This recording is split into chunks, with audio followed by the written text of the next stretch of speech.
Welcome to Luca is a Billionaire, where the only thing I invest in is your answers.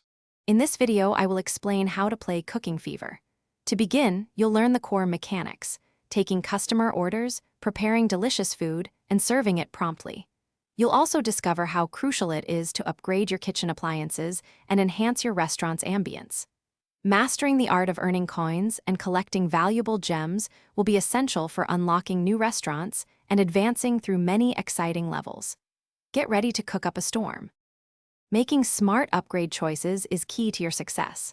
Focus on enhancing your cooking appliances first, as this allows you to prepare dishes much quicker, serving more customers efficiently.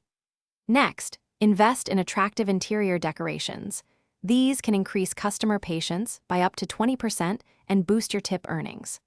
Always consider which new food items will offer the best return on investment before unlocking them, ensuring a steady flow of. For Tristana's item build, focus on attack damage, attack speed, and critical strike chance.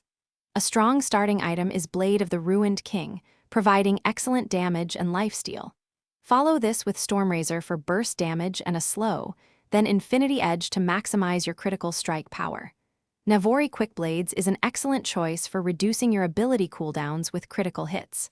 For runes, Lethal Tempo is a top pick, granting substantial bonus attack speed and range as you attack, making you a formidable force. To truly excel, focus on maximizing your earnings. Make sure to complete your daily quests and achievements.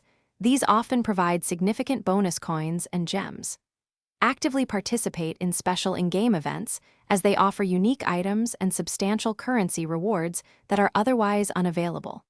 Don't hesitate to replay previous levels. It's an excellent way to earn extra coins and refine your cooking skills for future challenges. Thanks for watching and please subscribe. It's the best investment you'll ever make.